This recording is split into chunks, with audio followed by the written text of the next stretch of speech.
Well, I suppose that means I'm live. Oh, my camera's not working. There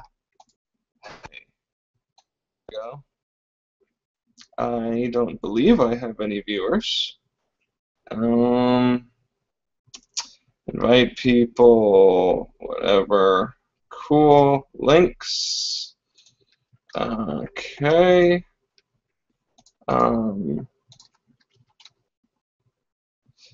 Let's see. Let's see how things are going.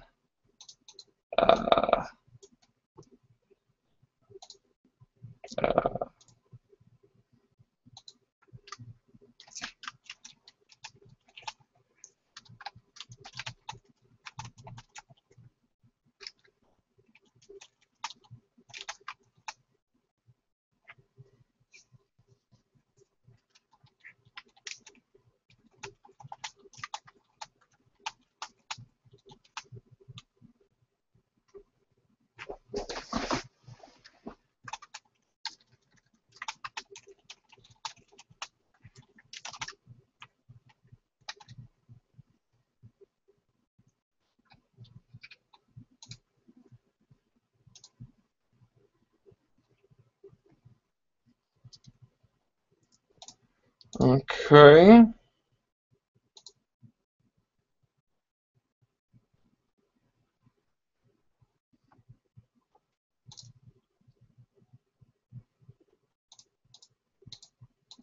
anybody watching right now? Not that I can see. I'm fairly certain I'm talking to myself. But we will find out, won't we? Let me turn this light on. The lighting is not great.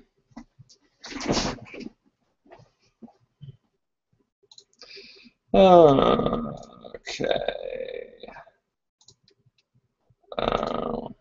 Media manager. Live events. Live now. Why are 0 people watching? Maybe it's because nobody cares. But maybe it's because everything is broken. Which, on YouTube, would be understandable. Oh, hey. Things are working. I don't know how this works. Live. Hi. Hi. Yo. Cool.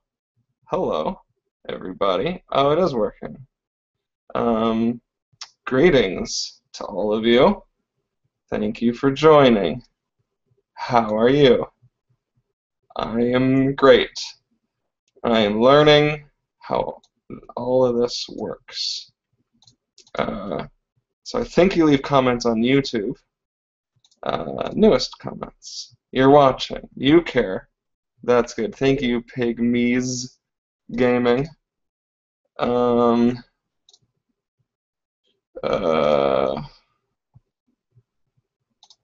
on.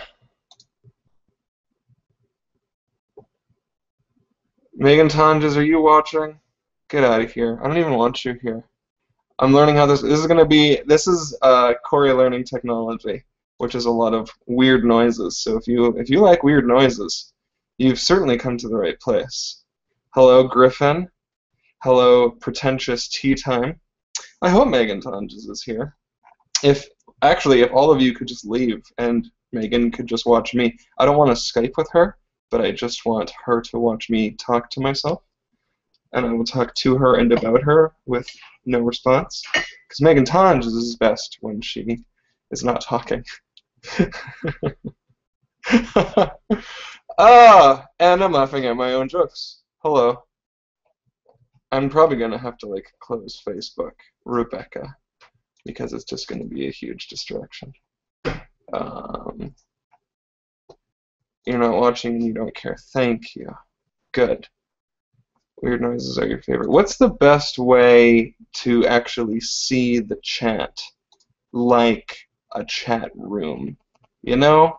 Like Google, with all of its infinite wisdom, can't seem to properly do a chat room.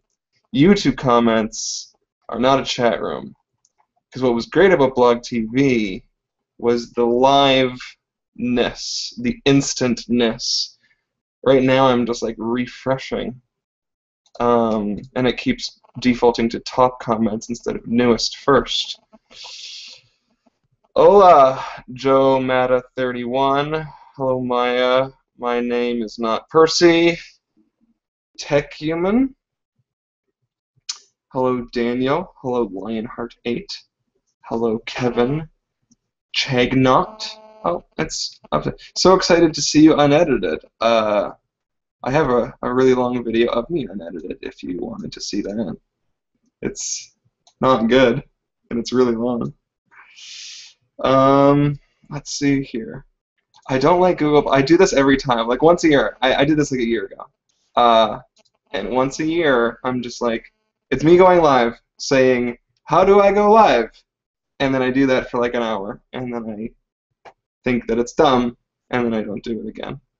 Anyways, tiny chat. Why is there a live vlog? Not complaining, just wondering. Because I'm here, and I felt inspired to connect with people. I definitely started the live stream like every other live stream. Yep, that's how it goes. Hello, Chris. How are all of you? How is everybody? There should be a page only you could see. Yeah, I totally agree. I clicked like the comments, and so I have the comments on its own page. That way I don't have to like see my own video or hear myself, because I don't need that. I don't want that. And that would slow down my internet. Oh, hi! Thanks for getting me addicting to Quiz Up. You are welcome. Nice beer. Yeah, I just haven't shaved in a bit. When did I shave last? I think VidCon-ish. So it grows, and then I get this weird mustache, but whatever, that's fine. Megan Tonjes, you make me so angry. Oh, and now I hit refresh, and apparently there are no comments. Oh, and now there's a bunch. It's so dumb. Try YouNow, they have a chat room. Do you guys like YouNow more? I don't like YouNow. I think it's a really crappy and poorly designed website. But if you guys think that I should do it, then tell me, and then I might listen. I just like Google Plus because it's like it's Google. It's us. Any progress on the dog? Not yet. Lefty loves huskies. I want a husky. They're just so big. I need a miniature husky. But then it's not all of the benefits of a husky. They're supposed to be big. Like, what are they called? A Kleekai or something? Those are cool. Anyways, I guess there's 71 people here. Hello. You don't need to refresh the comments. They update automatically sometimes, but then sometimes it breaks. Hello. Corey, you look different in a live stream.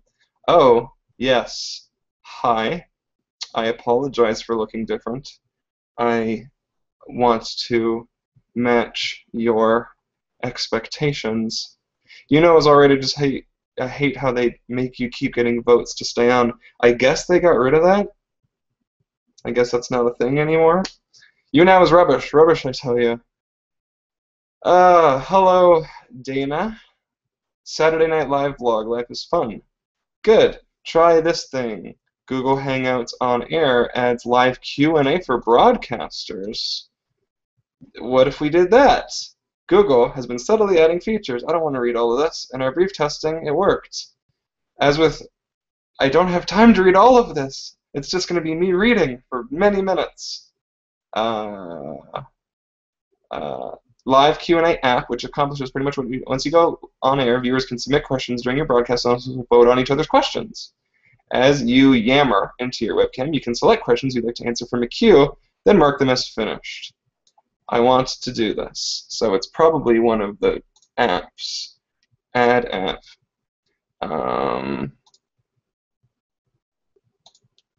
So that. Ooh, we could watch YouTube videos together. Live Q&A. Let's do it. don't see it. And now this is boring. It was already boring. Recent. Control room. How do we just see all of them? Do any of you have any suggestions? You feel special because there's only 82 people. I haven't done one of these in forever, so I don't know if 80 people is good or bad. Coming to Montreal anytime soon. I am thinking about potentially going to the comedy thing, Just for Laughs. We will see. I want to see how to do this. When did this feature come out? Or maybe this feature's not out. No, September 2000. Is a live Q&A app. Which, how do I do it? I should have tested this before. What is that? Recommended app. Draw, chat, screenshot, Q&A. Opening Q&A, downloading app. You can only turn this feature on and off before the broadcast. Oh, that's cool. So I needed to know this before going live. Perfect. Why don't they redesign that so that doesn't have to be true? That would be much better design. So cool. So you can't get voted off of you now? Now apparently not. Where is the gang? Rihanna is gone for the weekend. Saskia is at a friend's house. Corrado is in the sunroom. Sam doesn't live here, but she always goes down to her parents' house for the weekend, and she is there. So, oops, I lost the comments. Please come back. Boom. Refresh. Show me the newest first. Thank you. Hello, hi, Jen W. Coming to England anytime soon. Would love to meet you. I live in London. I went to London in 2012. So if we travel back in time, we could hang out. Oh, Jonathan Paula.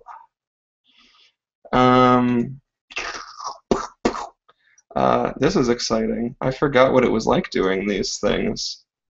Weird. But you should come to Buffer Festival, and then we can hang out a bunch. Just a ton. Which would be really neat. So, yeah. Are any of you guys coming to Buffer Festival? I know Megan Tonjes is coming to Buffer Festival. Blog TV merged to, yeah, I know. Somebody tweeted at me. News comments first. Hi. Hey, Farheen1.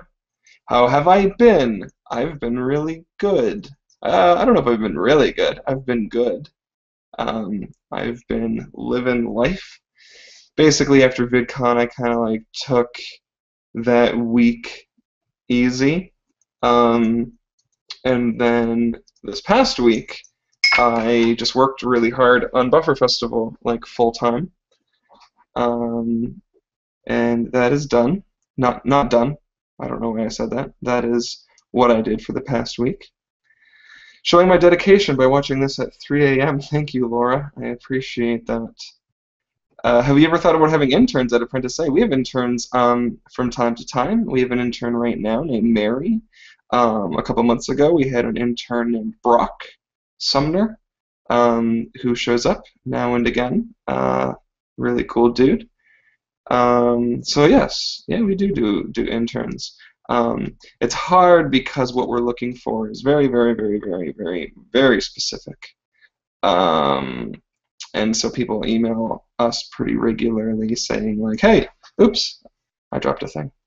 They say, hey, I want to come to Buffer Festival. No, that's not what I'm talking about. Hey, I want to be an intern. See, I'm just on autopilot. I'm also playing with Darth Maul, and I'm really bad at doing two things at once. And sometimes playing with Darth Maul is more exciting than being live. Lionheart 8, definitely coming to Buffer. Yeah, thank you. Terrace, yeah, Buffer. Yeah, awesome. Paul, I'm coming to Buffer. Yeah, you guys are great. That is great news. No, I live in Brandon, Manitoba. Well, you know, Zach from Brandon, Manitoba. Going to Buffer Festival would be way cheaper than going to VidCon because you're staying in Canada, so maybe you should go to Buffer Festival. Send me airfare and tickets, and I will go to Buffer. Unfortunately, I mean, I think if I sent airfare and tickets to pretty much anybody, they would go to Buffer Festival. Life just can't work like that, because if we did that, then I wouldn't be able to pay my bills, and that would suck. Where are you reading the comments from? If you're watching right now, yeah, I guess I should probably explain to those that don't know. I'm on YouTube, and just type a comment, and then I'm refreshing the comments, and then I can see your comments. I know it's not until November, but any thoughts about going to Tri-State Playlist? Actually, yeah, we are probably going to Tri-State Playlist Live.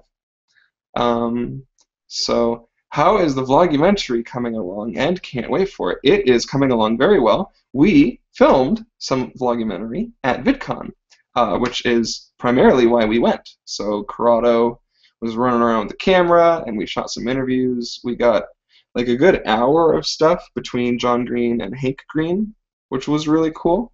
And yeah.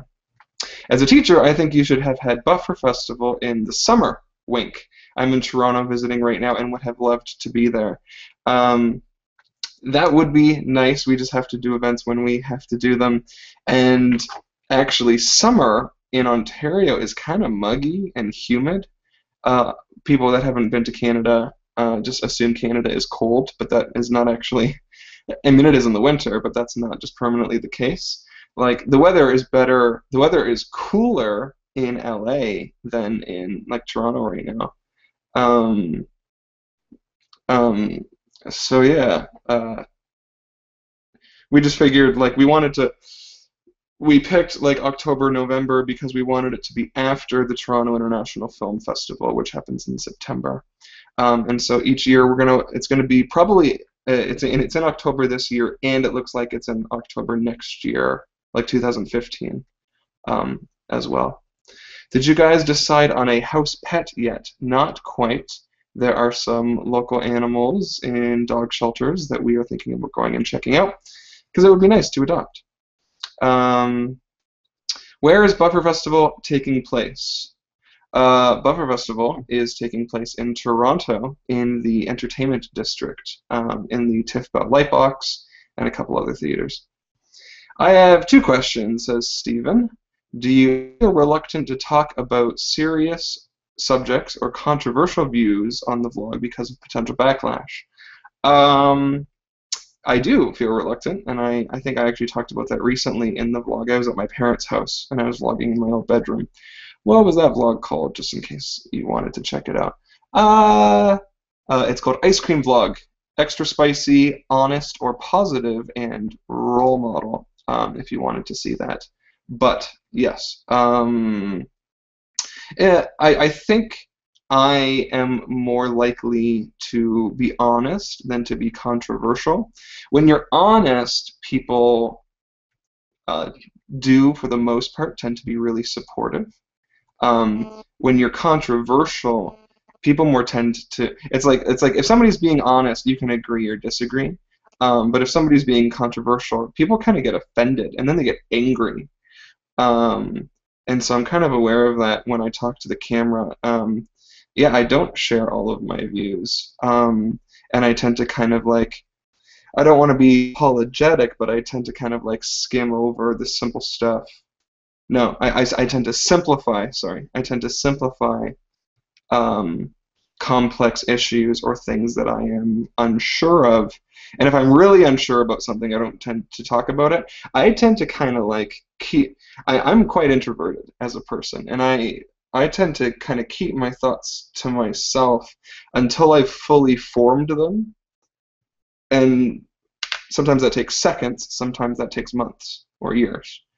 And then but then once I kind of come to a conclusion, then when I speak really confidently, because then it's like, yeah, I know I want to say this, and here's what I'm going to say, and I say it, and I'm kind of shameless about it. I'm kind of obnoxious about it once I've kind of made up my mind about something.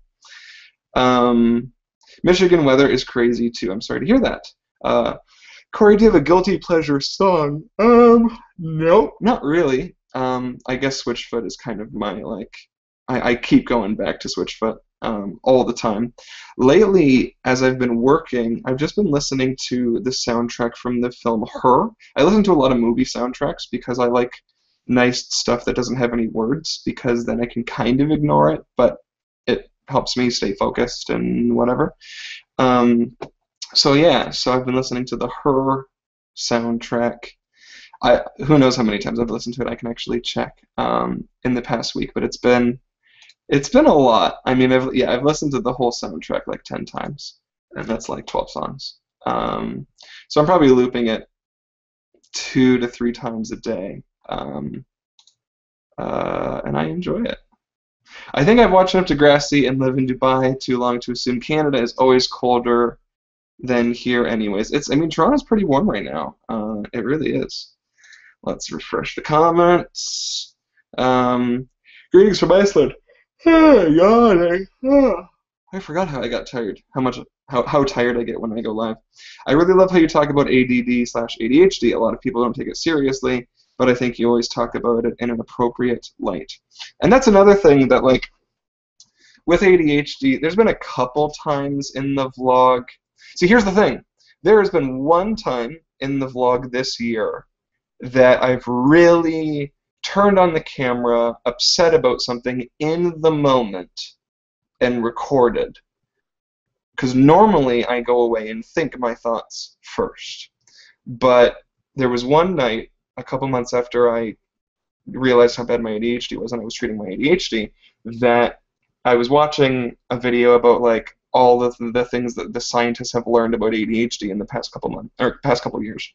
And I turned on the vlog. I was at my parents' house, and I got really mad because I was like, you know, what they told me regarding my ADHD in the 90s is completely different than what they know today.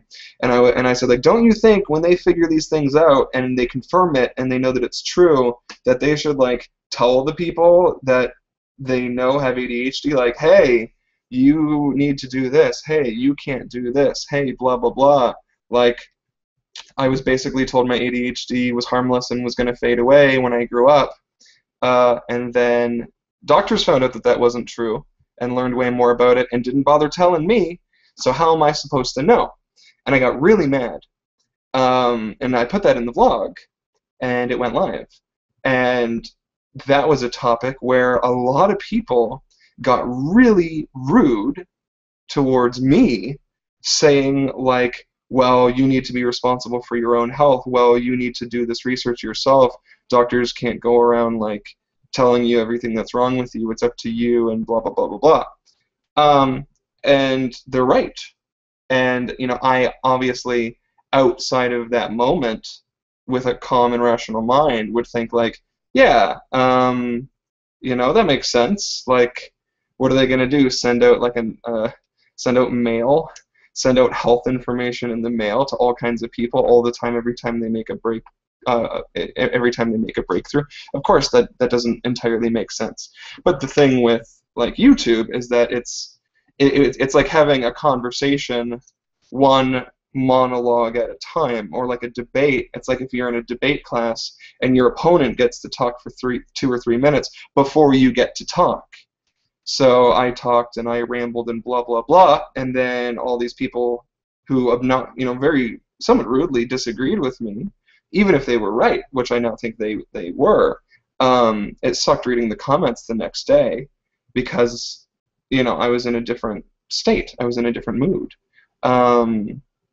So, yeah, that can be frustrating. So there's a bit of paranoia to feel like if I'm going to talk about something, I really have to, 1, get it right the first time, and 2, over-explain myself to combat any potential arguments, any potential disagreements somebody might have, or if I say a thing that could potentially be misconstrued or taken the wrong way, I have to over-explain to really get my point across, because sometimes I'll say a thing and people will hear it a different way or interpret it a different way, and people get upset and they send me upset tweets or angry tweets or leave me in comments. And that can suck, especially when we're talking about my health. But But then again, I'm vlogging in the first place, and by vlogging and sharing that with an audience of strangers on the internet, I am inviting comments and criticism from complete strangers about my health. Nobody made me share that with the vlog. I did that, so it's, you know, it's my fault. And yeah, so, you know, I think about that sometimes. Do you ever watch any Let's Players? No, I don't watch any gaming videos. Has there ever been a discussion about not having an Apprentice A house and maybe just an office? A couple of years ago. There have been times where the team was a lot bigger. Like there have been times where there's like too many people to fit in this house. And like it can be, you know, uncomfortable with sleeping arrangements and stuff. Like I remember in 2012, people were like, I mean 2011 and 12, people were sleeping on couches and sleeping in hallways and whatever and blah blah blah. And we kind of, and this had pros and cons, but we kind of started discouraging people from coming over if they weren't working. And that's one of the biggest changes that has happened to Apprentice A, and that in 2011, people were just coming over to hang out, and we would vlog it, and it was really fun, and it was really funny. And I think our vlogs were a lot funnier back then, and there was more people. But that's because this house was a hangout house, and people were just coming over to hang out. And as you know, and we did the Google documentary, and that was fine. I said that really weird. Documentary. But then in 2012, when we were trying to really get some work done and really take stuff seriously and really try to grow for the first time, you know, like the novelty wears off. When it's a bunch of friends screwing around, starting a business and starting a channel and things are new, that's really exciting. But when things settle down and you have to work and you have to actually sit down and do work, that changes things. And I felt like we were all really, really, really great friends who were good at vlogging together and being friends together, but we weren't necessarily great at sitting down and doing work. And so then we kind of had to start like looking at, we need to screw around less, and we need to work more, which definitely made the vlogs, I think, a lot less exciting, a lot less funny. There's definitely less people in them.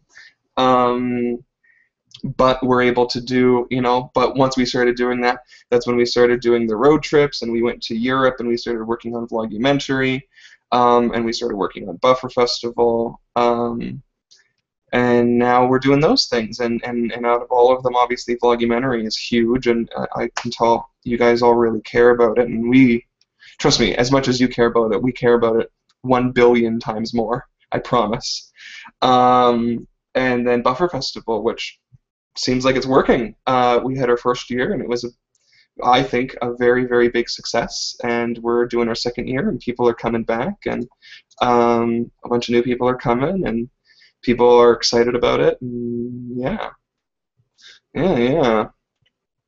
When do you think you guys will be accepting applications for volunteers for Buffer Festival? Would love to be a volunteer again this year. It was amazing last year. I think we are going to put up that information in either August or September. It's kind of too far out right now for us to be thinking about volunteers. Right now, we're handling the pre-sale tickets, which ends at the end of this month. If you haven't, if you're thinking about getting tickets, you're going to want to do that before the end of this month, July 31st, because then tickets are going up in price quite a bit. Not quite a bit, but like the really great early discount goes away. And then on August 1st, tickets aren't going to be on sale for a couple weeks, because then all of the early bird purchasers all get to go see all of the screenings, see the full schedule, and then pick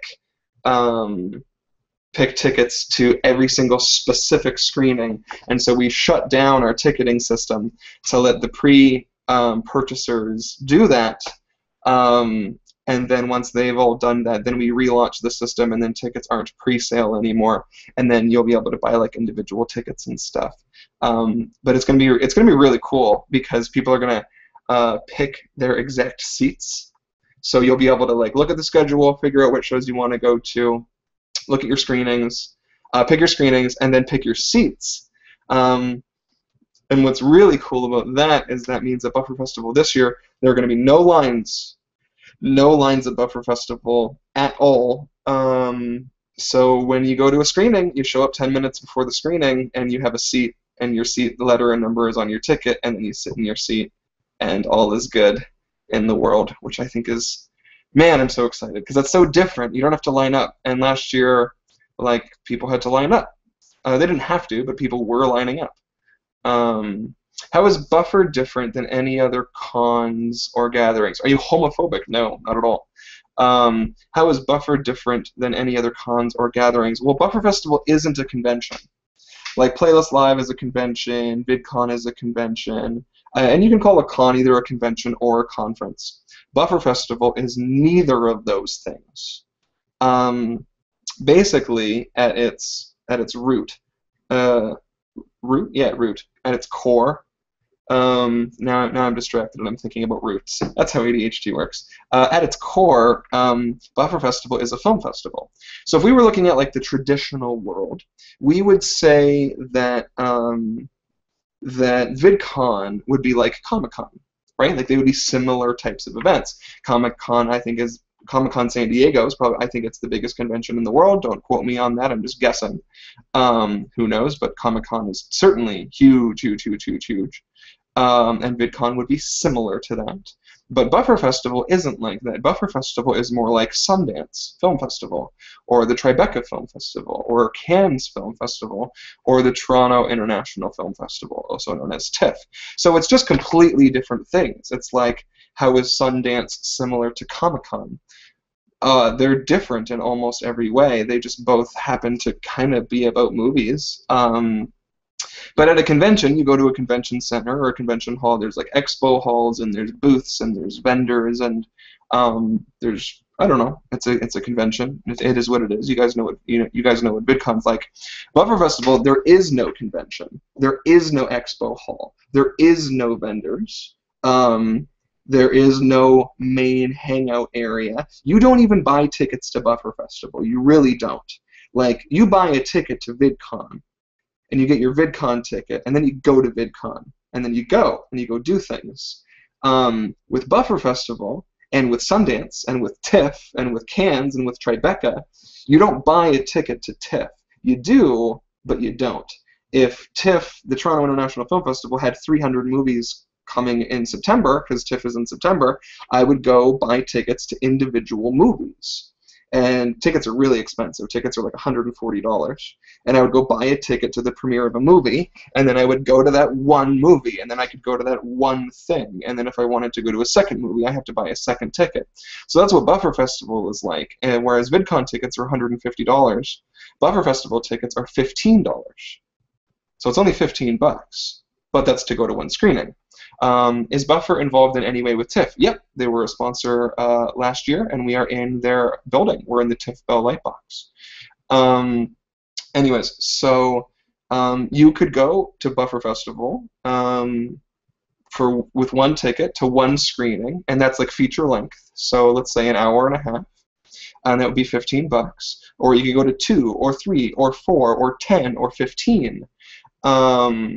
So it's just a totally, totally different event. And so then you would kind of pay what you want to pay to go see the shows that you want to see.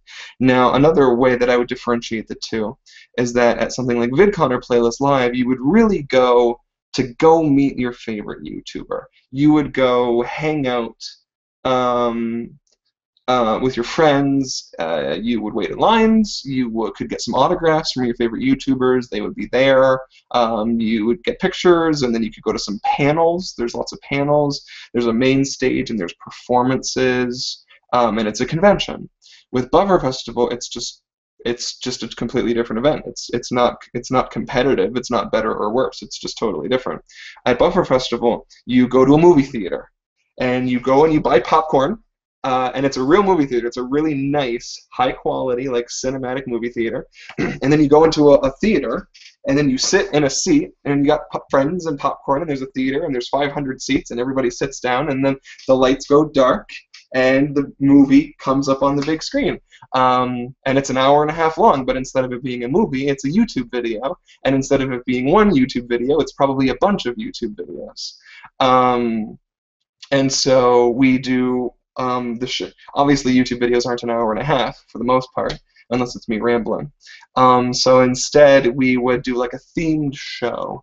So like, for example, this year Shay Carl is going to have a show. So you would go and you would sit down with your popcorn and the lights would go dark and you would watch some Shay Carl videos and Shay Carl would be there. And he would be in the theater and you know, you're in a room with 500 people like laughing at videos and you're like, you enjoy it together and you hear everybody laugh, which is really fun. It's a shared experience. And then there's a host who wouldn't be Shay, and the host would, like, you know, talk with Shay, and then you could ask questions, and there would be like a mic that goes out into the crowd. So it's kind of a little, almost like a panel, but barely, because it's mostly watching videos, mostly. Just that they are there in the intro videos. They'll talk about their videos. In like the hour and a half, it's kind of like 50-50. Between like watching videos and then like them talking and them being funny and silly and stuff. And if you go to YouTube and just like punch in Buffer Festival, there's like all kinds of videos from last year. So at Buffer Festival this year, there's 40 screenings, but a bunch of them are on at the same time. How do we know if all the tickets for Shay Carl are taken? Right now, nobody has any tickets for anyone specific. They're just doing pre-order tickets to reserve the tickets, and then those people will be able, they haven't done this yet, but after August 1st, the people that get pre-order tickets are going to be able to go, I looked at a comment, I got distracted. They're going to be able to go like fulfill those tickets and then pick specific screenings once we announce the agenda. I introduced my daughter and son-in-law to your videos a while back. They had just had a Star Wars princess wedding at Disney a few weeks ago. He's a huge Star Wars fan. He's as huge a Star Wars fan as you, so he plans on bringing back the Star Wars trivia. Do you mean the Star Wars trivia in the vlogs or the YouTube channel Apprentice Facts? Do you feel like Buffer Festival is promoting longer form videos? And what do you want the average Buffer Festival attendee to get out of the event? I wouldn't necessarily say longer videos. I would say better videos. Not that YouTube videos aren't good, but like a lot of YouTubers are telling us, like, you know, it's like, oh, I want to make like a really high quality video, or oh, I want to put a lot of work into a video. Oh, I really want to like pull out all the stops and make like a big production and see it up on the big screen. I was talking to Mr. Ben Brown today, and he got on Skype, and he got really excited for an idea. Jack's Gap, Jack and Finn are premiering potentially more than 2, but at least 2 videos at Buffer that they're working on now. That I guess are going to be like, they're working really hard on them, really good.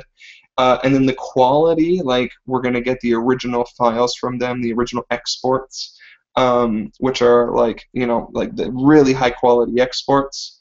Ethan asks, what's the best way to touch your butt? And I would say just drive over.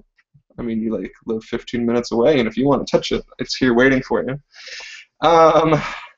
So yeah, and what do you want the average Bufferfest attendee to get out of the event? I want, with Buffer Festival, what I would want is that instead of going to a con to stand in line for 1, 2, 3, 4, 5, or 6 hours to meet your favorite YouTuber for 10 seconds, instead of that, I would rather them see Buffer Festival as a community experience where for 364 days a year, you check out YouTube videos by yourself, on your laptop, in your bed, on your phone. Maybe you show people videos every once in a while. That spirit of seeing a great video and then showing it to someone else, or showing it to a group of people, 2, 3, 4, 5 people. Hey, gather around my computer, let's watch this. And a bunch of people enjoying a video together. That experience is Buffer Festival in a movie theater. Take that and take going to the movies, and that is Buffer. So instead of waiting in line for hours to meet a YouTuber for 10 seconds, don't worry about meeting the YouTuber. This is not about the YouTube celebrities being celebrities. This is not about celebrity culture. It's not about autographs. It's about the videos. It's about the content. Yes, the YouTubers are there. Yes, you might get to meet them, certainly. But it's not about that. It is about going with your friends to the movies, uh, and we're in really high quality movie theaters, but you're watching your favorite YouTubers up on the big screen. And those YouTubers are premiering videos that they've never released before, that they've worked really, really, really hard on specifically to see up on the big screen. The YouTubers are working on their videos now. They have like 3 months. And I've been talking to them all day, every day. That's all I do. My job is Skype YouTubers and figure out what they're doing at their screenings at Buffer. So it's about content first, celebrity second. But what's happening in YouTube, there's been a lot of talk about celebrity culture this year. That's something that people are becoming very, very aware of. And that's just not... I'm not the best YouTuber, and people are very happy to tell me that. You know what I mean? And I can tell you my faults on why I haven't gone on to blow up to be a big star. And as much as like that sounds really cool, have you spoke about the Ron Howard project yet? Actually, yes. That's I can't talk about that, but that's gonna be a thing. Anyways, I can't say anymore. But what was I saying? Me as a YouTuber. YouTube is very much a place where personality wins. It really is, and all of the best YouTubers are personality, and they can turn on a camera and talk about anything, and because you love them, you love their videos, and that's great, and there's totally, absolutely nothing wrong with that. I think that's really, really, really cool. It's just for me, since the very beginning, since 2006, I personally, this is just me, I've always been about obsessing over the best possible quality video that stands alone apart from me. You don't need to know me to watch the video. You don't need to know anything about me or my life, what I do. You don't need to know anything about Apprentice A. You don't even need to know my name or my thoughts or my history, completely without context. I want content that stands alone as content, and for that reason, I'll even direct videos that I'm not in. We directed a music video for Wheezy Waiter, Driftless Pony Club. We directed a video that Ethan worked on. We directed a video for Andrew Huang, Songs to Wear Pants To. We directed Charles and Allie's wedding video. Also Vlogumentary, which we're working on and producing, and I'm the director of that. I am actually in the 2-minute 30-second trailer, but you know, I care, and this is me, but I care about making videos. Only me. And if I was just focusing on being a personality, which every once in a while I tell myself, oh, I should probably do that, and like share myself in a vlog more, and share my thoughts, and talk about the things that I like, and blah, blah, blah. It's funny, because I don't even really do that, and we have a daily vlog, but I'm a terrible vlogger. I'm terribly inconsistent. I treat my main channel terribly, and I know that these are not good things, but I feel like there are other YouTubers out there who feel the same way I do.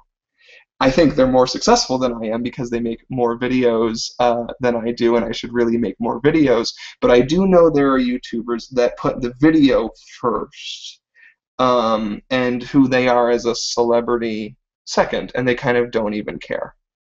And that's not every YouTuber. That's not even the majority of YouTubers. Mostly, like for a lot of people, YouTube is a communication platform and a way of talking to a lot of people, and a way of engaging, and a way of sharing themselves and sharing their lives. And I mean, I am part of a daily vlog channel, and I'm horribly inconsistent with it. So I know where I'm going wrong. And that is something that I put a lot of thought into. It's just no matter how hard I try, and no matter how many speeches I give myself or speeches I give the rest of the team, it's just not me. It just isn't. And And that's not something that I'm going to blame on my ADHD, because Shay is very, very ADHD, and he's an incredible vlogger. Yeah, it seems like you and Julian Smith have the similar sort of idea about YouTube. Yeah, and Julian Smith is 100% completely, totally perfect for Buffer Festival. And so Buffer Festival is not a YouTube event that all YouTubers should go to. Very specifically, I'm sorry if this disappoints you, but no gaming videos, no beauty, no fashion, no hair and makeup, no cars, auto, I don't know, what are all the different categories on YouTube? What are all the different types of videos? No, like, even vlogs were barely, like, vlogs barely make it in, almost. Like, I'm almost not even down with vlogs, you know what I mean? It's like, I wanted to be short films.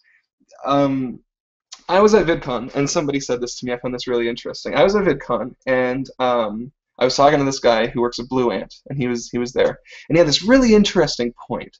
He said, throwing an event like VidCon is like throwing an event for music.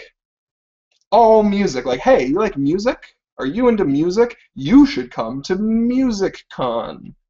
So to say, do you like internet video? You should come to VidCon is just, it's any type of internet video, all of the internet videos, anything, everything in one convention. And a couple years ago, the nerd fighters went, and the nerds, and the dorks, and the social outcasts, which were my people. When I went to the first VidCon, the second VidCon, and you're standing there in a group of a couple hundred people, anyone is on the same playing field as anyone there, and everybody would kind of like have a bunch of stuff in common. And I found that every year I get a year older, and the audience gets 1 or 2 years younger.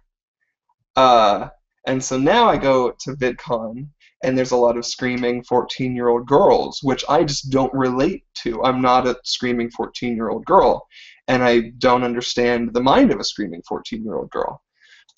Is it frozen just for that one person, or is it frozen for everybody? I guess if it was frozen, you wouldn't be able to hear. Someone said, "Oh no, it froze, come back," and there hasn't been any comments since. Can you guys still hear me? Am I still live? Am I still doing this? Check 1, 2, refresh, testing, hello, can you hear me? I prefer the social outcasts too, not the 14-year-old fangirls chasing Jack and Finn. So if you can hear me, I'll just keep talking. So like Jack and Finn make incredible videos. They work really hard on their cinematography. They work really hard on their color correction. They work really hard on their editing. I really like their videos. Their fans, for the most part, aren't really an accurate representation of the type of content they make. And that's okay, because I'm not going to blame Jack and Finn for their fans. They don't really have any control over that. Troye Sivan is another person who I think makes certain types of videos, and his audience sees his audience skews younger for the most part, and obviously there's all kinds of exceptions to these rules. But Troye Sivan's audience is younger, but I really respect his videos. I really like his videos a lot. I really like his quality a lot. And so, you know, it's not that we, it's not that I'm against a certain type of audience, not at all. And you know, and by inviting those guys and them talking about going, then obviously their audience is going to want to attend. But we're going to do our best to try to make Buffer Festival a fan-free zone, which seems weird, right? Like you would, it's like who is willing to go buy tickets to go see YouTubers in theaters? The fans. So I'm not saying that we don't want fans to be there. It's that we don't want a fan culture, and we don't want a celebrity culture. So we're introducing like a no screaming policy, and there's a no mobbing policy, and there's no lines. We worked really, really, really hard and spent a ton of money setting up a system that people would be able to pick their seats online to see the theater and see which seats are taken and go and pick that specific seat or multiple seats. So that way when they go to Buffer Festival, you just show up 10 minutes before your show, and you go to the show, and then you appreciate the videos, and you respect the videos, and you respect the content. Not that there's anything wrong with VidCon or Playlist Live. I love VidCon. I have always called VidCon the Christmas of YouTube. But yeah, it's I don't know. That's what we're looking for out of Buffer Festival. That's really exciting to me. Casey Neistat. I actually wrote his name down yesterday. Yeah, I've been checking out his videos. Fame and fandom tend to make me very uncomfortable when they meet. Well, yeah. See, here's the thing. I mean, I'm a YouTuber, and I'm there with my friends, and I'm a 27-year-old white male. I face the least amount of oppression out of all of the ways that you can face oppression. I have the most amount of privilege, and at VidCon, when people start screaming and running and mobbing, I feel very uncomfortable. I get really anxious. I get this weird tension in my shoulders and my neck and my back that just makes me like, I don't want to be here. I don't like this. I want this to be over, and I can't stop thinking about it until it's over. Please don't do that. I don't like it. And it has nothing to do with me. They're not running after me. They're not like, I'm just minding my own business, and I'm taller than everyone because I'm 6'1", and I feel just in those moments, I feel like just uncomfortable and anxious. And I know, I mean, that's not everybody. I do know that I have fairly bad anxiety, and I'm actually taking a pill for that now. I take a pill 3 times a day for my anxiety, which is good times, because it's I don't even just have ADHD. But yeah, and so I don't want, if I feel that way, being really tall, 27 years old, white male, I can only imagine what people who are not some or all of those things feels, especially if they have anxiety. Ethan said, if YouTube keeps being portrayed as a screaming 14-year-old, it just hinders its ability to be taken seriously. And with Buffer Festival, it's like we're going to take it seriously first. Traditional media is never just going to suddenly wake up and go, oh, we're just going to treat you seriously just because we've decided we're going to start doing that now. YouTube needs to earn it first. But we're only really going to be able to do that if we band together and take ourselves seriously. But to do that, you somewhat look egotistic. You somewhat kind of look like a douche. It's like, wow, that guy really takes himself seriously. What a loser. Or he is so into himself. Or he is so pretentious. Was probably the best word for it. But that's not what it's about. It's that if we can respect each other's content, and we don't want traditional media thinking like, with VidCon, not that there's anything wrong with VidCon, but like looking at VidCon, it's like, oh, look at all these fanboys and girls freaking out over these YouTube celebrities. And that's it. But I said to Hank Green, I said to him when we were at his house shooting Vlogumentary, I said to Hank, I was like, for VidCon, I don't really see a lot of vid. And he's like, I know. He's like, it's intentional. I don't like it. I don't like when people show videos. And I was like, I want to show the trailer, the Vlogumentary trailer on the main stage. And he's like, okay, I don't know. I want it to be live. I want it to be, and we talked about doing a Buffer Festival at VidCon, and Hank, because I love Hank and I love VidCon, and Hank said to us, you should do it yourself. You should go do your own thing the way you want to do it, and don't let me hold you back. And I'm really glad he said that, because based on that advice, we showed a video at VidCon which he allowed us to do, which was like one of the best moments of probably the best moment of my entire life. And I've talked about that before. But then, you know, we went and did Buffer Festival, and I really, really enjoyed it. Hang on, I'm going to refresh the comments.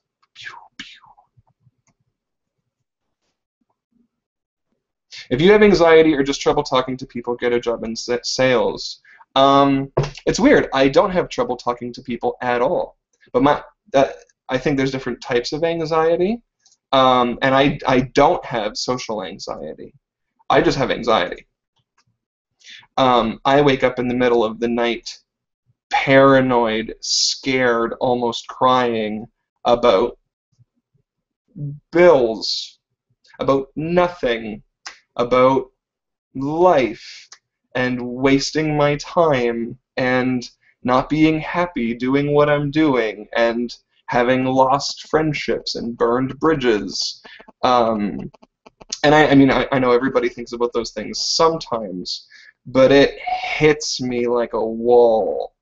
And it's this burning energy that I feel in my chest and in my stomach, and it completely paralyzes and cripples me.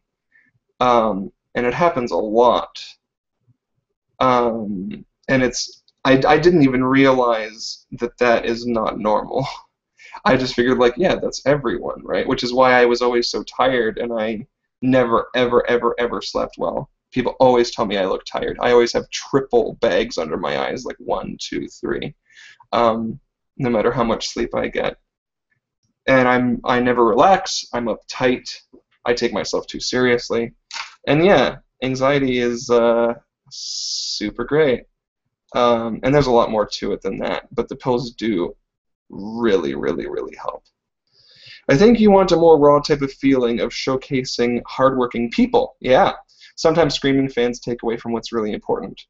Yeah, well, I get it, you know, because I remember meeting my favorite YouTubers. I remember meeting Julian Smith, and I was like nervous, and I was like, ooh, I want him to like me, and I didn't know what to say, and I felt dumb talking to him, and like, because it was at a party at Playlist Live, and I was like nervous, and I was like, but I did really want to meet him. Like, I saw him and didn't talk to him for like an hour, and for like an hour I was like, I want to meet Julian Smith.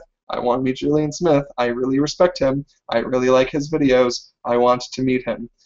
So I get it, and I mean, and I feel that way. I have had those feelings about other YouTubers as well. I remember when I met Wheezy Waiter, and I was like a really big fan of him, and I was like, "You're Wheezy Waiter," and he was like, "You're that Star Wars guy," and he's like, "Want to get a drink?" And I was like, "Yep," and we were like instant friends that day. We became like immediate friends, which is really great, and that was at the first VidCon, so 5 years ago. But I was just like, don't say anything stupid, don't embarrass yourself, don't be a loser, but don't try too hard. Relax, just have fun. He'll like you if he likes you. You can't make people like you. Be cool, be chill.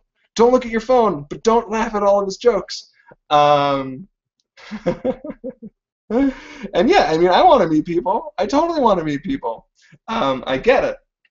It's just that if we are always treating YouTube that way, and the media goes, and the fans go, and the parents go, and people are recording, and that's what we're capturing, and that's what we're showing the world. It's like there are a couple days a year where we show the world what is YouTube in real life. And so when the world, and this is going to sound a little pretentious, but when the world goes to Buffer Festival, if you got to understand it in the context I'm saying it, right? But you with me? When the world goes to Buffer Festival, YouTube, 360-ish days a year, is you watching it alone on your laptop, on your phone, at your computer. That's YouTube. So why not just do a really awesome version of that as one of the YouTube events a year, and have VidCon, and have Playlist Live, and have Vlogger Fair. And I mean, we've been talking about Buffer a bunch. So yeah, I mean, I can just talk forever and ever and ever and ever and ever. Emily Danziger, whom I have met multiple times, says, I think, too, that sometimes people just get caught up in the screaming crowds, so they just go with it, which sucks. Yeah, there's a line in the movie Men in Black. Tommy Lee Jones says, a person isn't stupid, but people are dumb. And I totally agree. Because, like, one by one, even a 14-year-old could have a completely reasonable conversation with you. Is, you know, fully intelligent. Obviously, they still have a lot of growing to do. But I know 14-year-olds that are super cool. I know 10-year-olds that are super cool. That when you're talking to them, and I know 6-year-olds that are super cool. One of my parents' foster kids. And when you talk to them, just the two of you, or in a small setting or in a calm setting, everything's fine. And I think in that way, I don't think individual people are dumb. And nobody thinks like, oh, I'm an idiot. Or, oh, I'm 14, I must be annoying. Of course, when I was 14, I thought I was super insecure. I didn't realize it. And I just hated my parents, and I thought everything was funny. I either thought something was funny or I didn't care about it at all. Like, that was like being a 14-year-old. But, you know, I also felt really annoying at times. I wasn't aware that I felt that way, but like there is a certain amount of not being able to control yourself when you're in a crowd, when there's that energy, when there's a bunch of people getting everybody all riled up. And so it's just that we've got to tone down. You know, I'm just refreshing on the comments. How many people can you meet with the 3 tickets? So here's what we're going to do, and this is not going to be a popular piece of information. You might not like this, but here's what's going down, and it is in everyone's best interest. Please believe me. With Buffer Festival this year, you are guaranteed, here's the great news, you are guaranteed to meet the YouTubers that you go see in theaters, in a screening, if they have a meetup attached to that screening. There's no waiting in line, which is great. It's not thousands and thousands of people. It can't be. The limit is at how many people does that theater have seats for, which is about 500, and you are guaranteed that you're going to meet that YouTuber. It does mean that if you don't go to someone's screening, we are not guaranteeing that you're going to meet them, and we're not having a meetup for them. So that is the con to the pro. The pro being much smaller meetups. Now, listen to this. I understand if you might not like that news, but listen to this. See if you can understand this. Charlie McDonnell, Jack's Films, Jack's Gap, Shay Carl. If Charles Trippy comes, which he is thinking will coming, it looks like he's going to come. Let's say we let anybody go to their meetup, and 2,000 people line up to meet them, and they have a 7-hour meetup. 1, you're going to wait in line for up to 7 hours. 2, when you meet them, these are the sounds that happen at the front of a line at a gathering. There is a security guard there saying, "Hurry up, go fast, you got 10 seconds, no pictures. Just an autograph, quick, hurry, okay, next, yeah, okay, get an autograph, no picture, hey, no, you gotta go, move, go, next, keep going, that's what it's like at the front of a line. So after waiting for many, many, many hours, that's your shining moment with Shay, after waiting forever to see him. So we're not going to do that. And we're going to change that. So to do that, we're going to limit the gatherings. How do we limit the gatherings? Basically, if you go to someone's screening, you're going to meet them. Guaranteed. If you don't go to someone's screening, you're not going to meet them. Can you go to every screening? No. I'm sorry. But it does take out the big question mark of you might get to meet them. You might wait in line for 4 hours and then the line gets cut. Sorry. And that was the best way that we could come. That's the best way we could figure out how to solve it. It is not perfect, but there it is. So yeah. Somebody said, 50 Shades of Fandom. Hi, Corey. I just wanted to say thanks for creating Buffer. Hey, great. Thank you. It's because of Buffer that I started my own channel, and my life has changed in really amazing ways ever since I became an active part of the YouTube community. So thanks. Cool. I also named a Pokemon after you in my Pokemon Let's Play series. It's a Zubat. Can you tweet that at me, like, tomorrow? If you tweet it at me now, there's a bunch of people tweeting at me, so I might not see it. But if you tweet that at me tomorrow, I will see it, and that I would love to check that out. That's very flattering. Thank you. I think it's especially important to represent Buffer Festival as a film festival type event for YouTube, considering that YouTube events are never held in Canada. So being the first of its kind, I appreciate the efforts that you guys are taking to represent YouTube and its community seriously but positively to Toronto and Canada as a whole. Hey, thanks. I will kind of add on to that we are not trying to be the Canadian VidCon, because we're nothing like VidCon. Will volunteers still be able to get free tickets to shows with the new system being implemented this year? Yes. I love this news. It will attract the people who love the content, not just for the celebrity of the creator. Exactly. Will YouTube? Which YouTubers have you been watching a lot of recently? That's interesting. I just binge watched all of Jack's Films videos from like the past half year. I just like one night I was with my friend Heather, and we just sat and watched like 20 videos. That was fun. Today I watched a bunch of Mr. Ben Brown's videos. I guess the people that I'm talking to, generally before I talk to them, I like make sure I'm familiar with what they've been up to. So that way, like, if we're Skyping or whatever, or I'm talking about, you know, I need to, before we invite someone, my hair's getting poofy, before we invite somebody, you know, I need to be really, really, really familiar with their content. Because they represent Buffer Festival, and Buffer Festival represents them. Which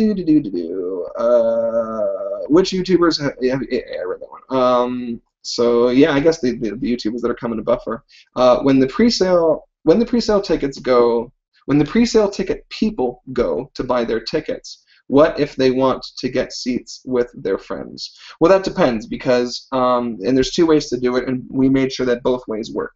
If you pre-ordered 3 tickets or 6 tickets or 9 tickets, you can use that on more than just you.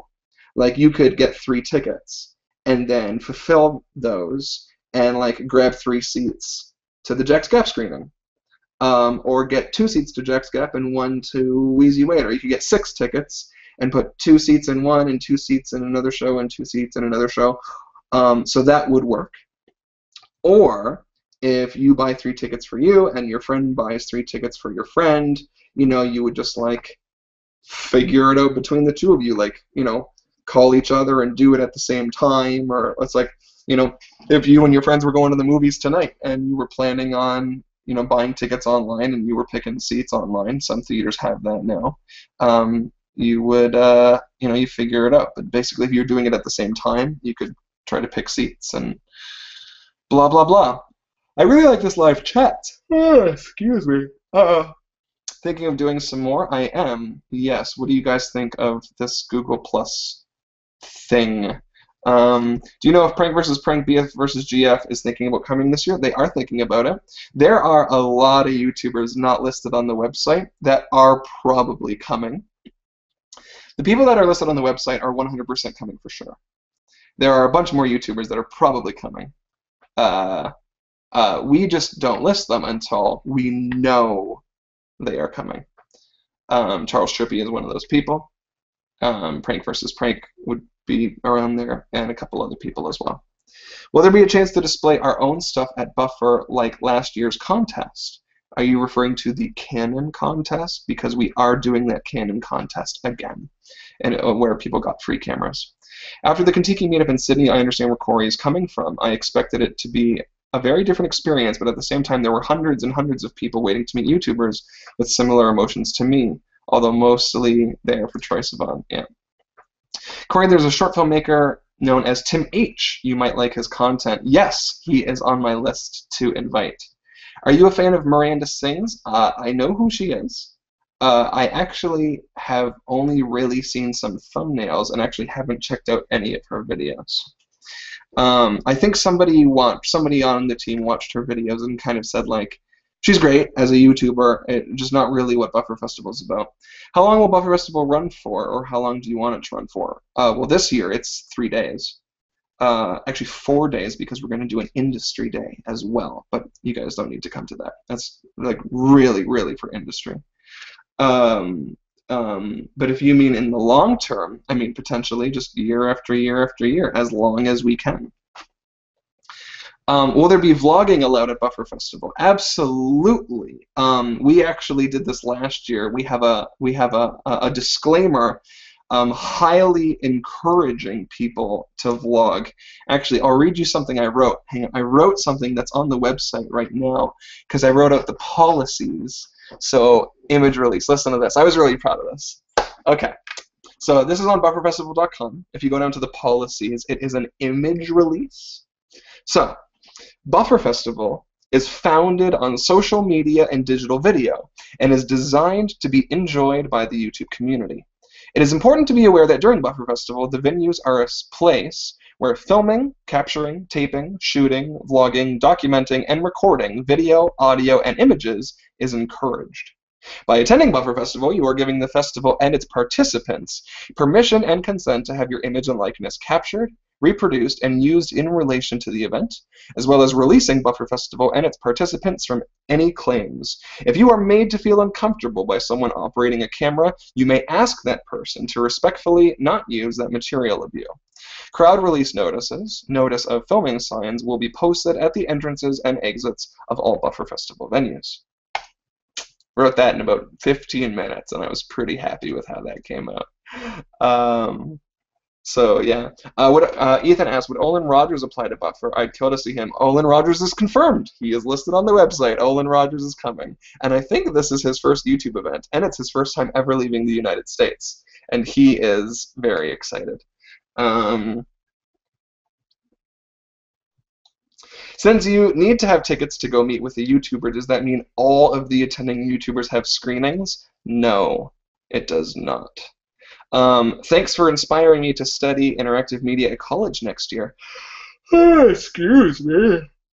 Oh.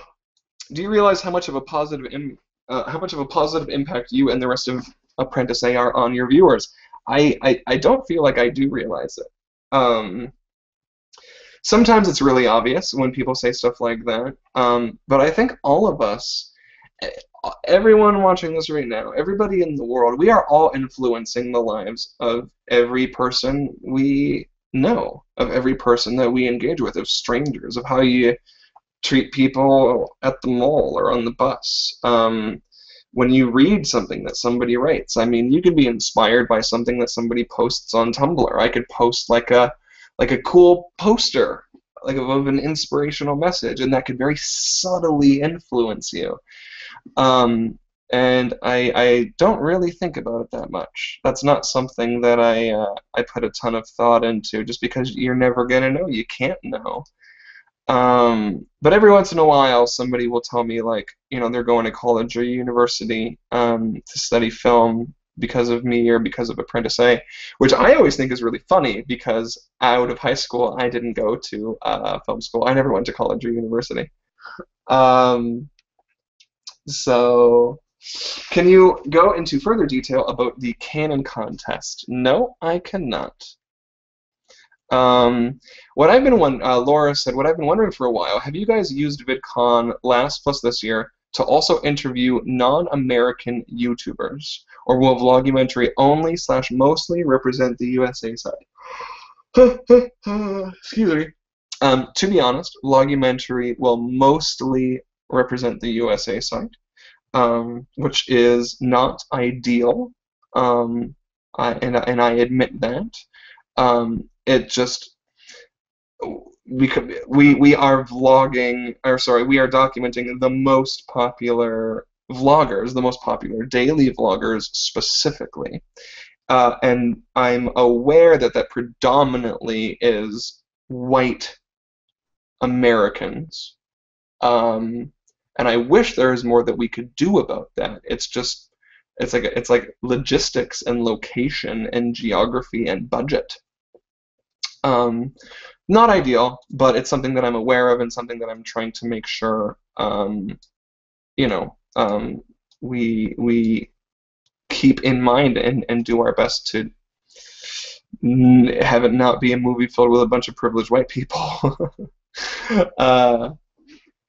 Do you ever feel like your viewers influence you personally, just as you and Apprentice A influence your viewers? Absolutely, totally. I mean, it is for people that we do what we do, and I've been having, and you know, I know people are kind of aware of this, but I've been having a really weird half year.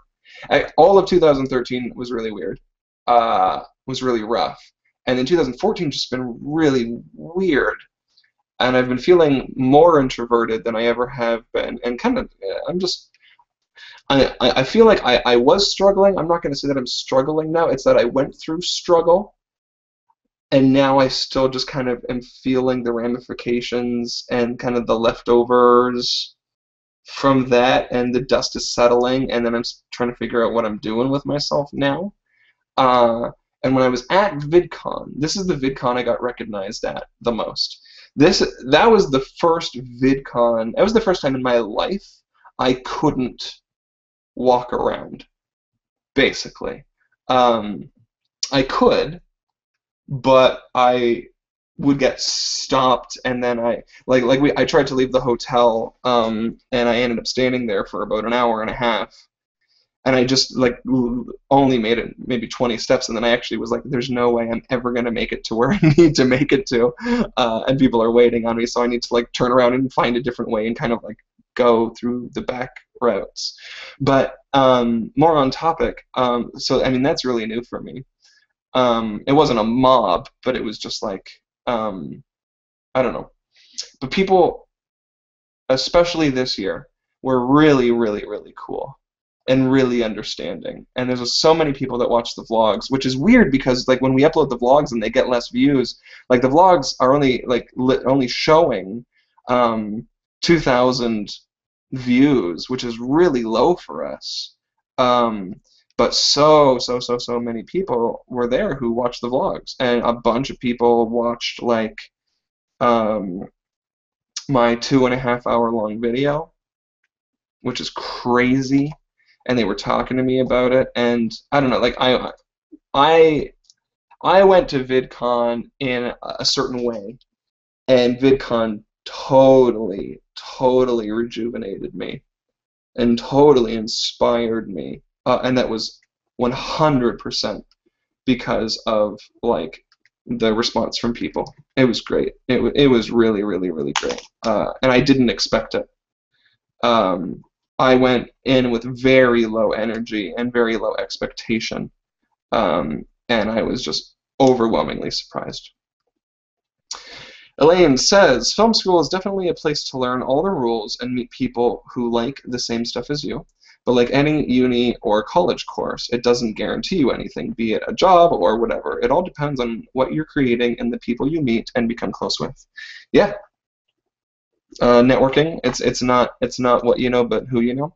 People ask me what are my tips on YouTube, or one question I get, or one thing that I try to say is that if I started YouTube today, I guess it's July 12th, 2014, I would never make it in a million years.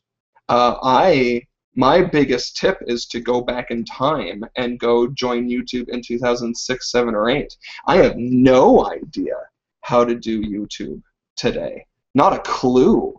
I am a lucky guy. YouTube featured the Star Wars acapella video in 2008. Back when YouTube used to feature videos, it's not even me singing. I didn't deserve that. YouTube worked just because I was in the right place at the right time and I got on the site early. And man, it's luck. Chloe Chan, excuse the long paragraph. Definitely agree with Buffer Festival's way more than VidCon playlists and even events like DigiFest. Being a 15-year-old girl who enjoys homework and cinematography has its downside. Everyone just thinking I'm some obsessed teenager who loves Jack's Gap because of looks. Like, nope, have you seen their effort and work? It's so different to your favorite weekly vlogger. I'd much rather watch a Casey Neistat? He's on my list. Video than some guy doing a challenge. I could not sing to mine for 6 hours, let alone to meet someone for less than 2 minutes. It's not 2 minutes. It's not 1 minute. It's not even 30 seconds. You have maybe 10 or 15 seconds. That's what it was like in Australia. That's what it was like at Playlist Live. That's what it's like at VidCon. That is what it is. Where is the thing? I am looking for. There we go. Cool. Anyways, are you going to continue with YouTube, or are you going to go further in filmmaking? I'm going to continue with YouTube. I don't, I am not the best at popping out videos on my main channel, and I'm like really, really aware of that. But yeah, I'm going to continue with YouTube totally. And yeah, stuff like Buffer Festival, stuff like Vlogumentary. But I'm not doing Vlogumentary because I want to make movies. I feel like I know how to make a movie, and I've learned a lot while doing Vlogumentary, and I think Vlogumentary is going to be really great. Like, way better than you guys could even anticipate, and way better than we even thought it would have been when we first announced it. It's going to be better than all of that. But for me, I guess I'm kind of like Hank Green. I really look up to Hank in that I just want to be like a YouTube entrepreneur who's doing a bunch of stuff. And there's like a movie, and there's like a film festival, and then I'm making videos, and I've got my main channel, and then we have the vlog channel, and I've got the team, and anything else that we can do as long as we can keep doing it. Is the CFC continuing to fund Buffer Festival? Well, the CFC didn't fund Buffer Festival. We got a $30,000 grant from them to get started, and it wasn't even $30,000 cash. It was $15,000 cash. So it wasn't anywhere near as much as we paid for the first year of Buffer Festival. Buffer Festival last year was roughly $250,000 to throw, and this year is going to be considerably more. So I'm just being confrontational because I really want us to have the credit for that, and not have people think that it was because of the CFC. The CFC is involved this year, but this year they are more involved in the industry day. So, Sarah Kelly May, yeah, talking about the meetups in Australia, I was lucky and got a few minutes with you, but it was so poorly organized. I'm sorry to hear that. We're aware of that, and I've gone to a lot of meetups, and, I'm not an A-list YouTuber where people are going to mob, and nor do I want to be, but I have seen it, and when it's happening, my mind is processing, what's the best way to do this? What's the best way to do this? Do you have any thoughts on another documentary or big project once Vlogumentary is released? No. Basically Buffer Festival and Vlogumentary. I think the difference between Apprentice A vlogs and other vlogs like Shay and Charles, though I still appreciate what they do, is that they come across as characters. Shay is like that. Shay's not acting. Shay is not putting on a character. That is Shay, I promise. Or Corey and Apprentice A team are like real people. Shay is like that. He is. I know it's hard to believe. I've seen Shay calm. I've seen Shay frustrated and upset. But there's not a huge difference between him with camera on and him with camera off. He still tackles me and touches me and tickles me and kisses me with the camera off just as much as when the camera's on. There's very little difference. I saw you last year at Buffer at the Jack's Film Show and was going to say hi, but was too nervous. Hopefully this year I'll see you again and can actually say hello. I hope you do. I'm totally happy to chat with people. Believe it or not, during Buffer, we actually like totally try to clear off my plate so that I can just go because I am a YouTuber. And if I was running around like a chicken with my head cut off, screaming and stressed and angry and upset and working, and people wanted to talk to me, and I was like, I can't, I gotta go, there's an emergency, I gotta fix a million things, that would just be really bad for Buffer, for you, for me. I don't want to do that. And so we get people that don't really care much about Buffer to help do some work that we really don't want to do. And they're not YouTubers, and then they don't feel like they're missing anything by going and working, and then those people like get paid. That way, a Buffer can happen. Out of all of us, Corrado did the most work at Buffer last year. He was like working, but even still, we all got to go and enjoy it and have fun. Rihanna, I think, was editing the vlogs, and so that takes a couple hours a day to edit the vlogs. But then I think they were trading it off and whatever, so we were all sharing the workload. I like didn't get to go do the thing on the CN Tower because I had to like help with the live stream of Charles's show. But other than that, it was all fine. Have you guys completely rewritten Vlogumentary? We're on like the 3rd version of the script. It's done. You can read it. Not you. I just mean the universal you. It's a script that can be read, which is all of like. With people's interviews, everybody's interview was about 1 to 2 hours, and we transcribed everybody's interview. There's 200 hours of footage, and every word that everyone said was transcribed and written down, and I have all of it in text form.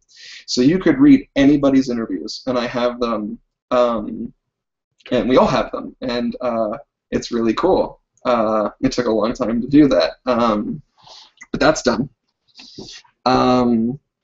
And then we take those transcriptions and use that to build out a script, because it's easier to edit the words and cut and paste the words than going and trying to grab all of the video right away. And yeah, we have a script, and it's great. It's really great. And that's all I can say for now, but stuff is coming, and it's going to be really cool. It's going to be really cool. Okay, what was your favorite part about Buffer Festival last year? I went to the Holy Trinity of Comedy show, and that was really funny. I missed Wheezy Waiter's show, and I was really bummed. Charles and Allie doing a live stream was really cool. But I think out of all of it, the Red Carpet Gala show, so yeah, not the red carpet, but the gala premiere, the Buffer Festival gala premiere, I guess is the official title,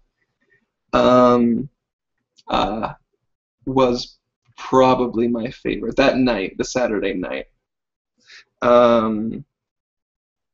Where are you out of, bro? I'm in Toronto. I've always, Dana, Dana or Dana, I've always wanted to personally thank you and the team for all you've done. Thank you for your content, although I feel if I were to meet you while at Playlist, I would never be able to get a chance. We're not that popular. When I'm talking about the Screaming Fans, I am not talking about us. We are really not that popular, I promise. Lauren, I just ordered my pre-sale tickets for Buffer. Yeah! My friend from the States might be coming. Yeah! Is the movie still coming to theaters this year or next? Basically, we're waiting on some stuff, some really good news, some stuff that we'll be able to tell everybody.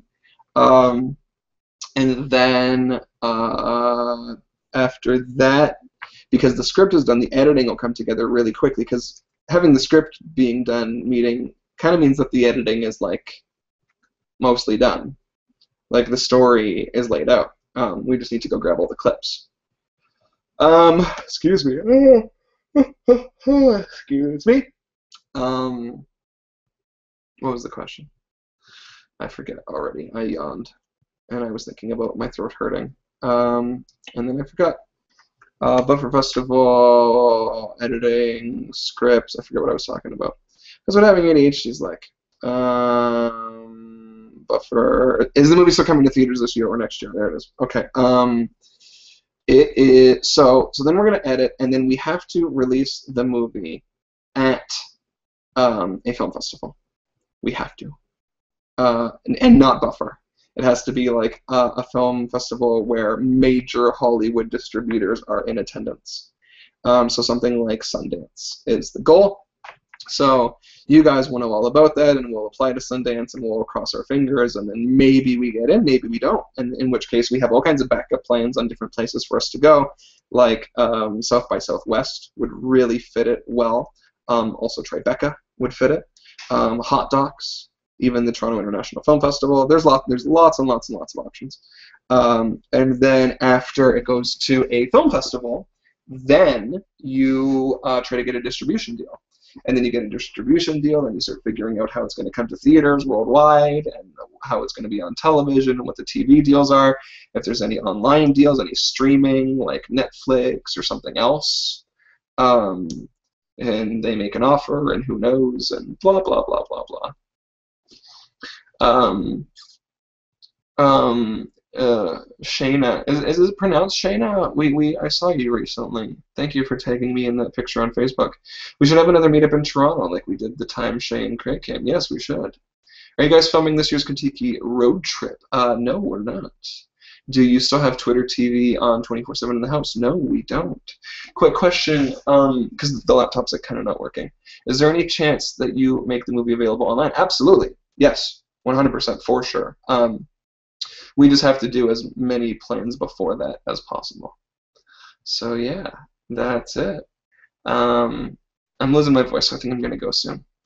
The last day of Buffer is my birthday this year, so I'm trying to figure out how to go so I can meet all of you. If I do, I will definitely come say hi. Good. Even though I know I'll be really nervous. Also, watching your process of learning about your ADHD and beginning treatment for it has made me think about going back on my medication for my ADD after 10 years. I highly recommend it. So thank you for talking about it. You're welcome. That will be the day that I can go see it at the movies. If it doesn't come to Australia, will it be on YouTube? Yes, it will absolutely make its way to YouTube eventually. Thank you for being an inspiration for a young male filmmaker such as myself and constantly encouraging me to strive for perfection. I don't know if being a perfectionist is a good thing, but it is what it is. I remember when you got the Green Bay and how exciting it was. Good. All right, guys, I'm going to go. That's it for me. I wish it said how long I've been live. I don't even remember. But my throat kind of hurts. And I'm going to go stare at my phone a bunch. I've lost all of my energy and motivation for the day. I will probably do this again sometime. But thanks for watching. Thanks for hanging out. You guys are cool. Thanks for chatting with me. Thanks for spending, is it Saturday? Thanks for spending part of your Saturday night with me. And yeah, I will chat with you later. And if you guys watch the vlogs, I'll see you in the vlogs. If not, please follow me on Twitter. I tweet not too often, just like 1 or 2 tweets a day, aside from replies. And yeah, have a good night, and I will see some of you at Buffer Festival. See ya.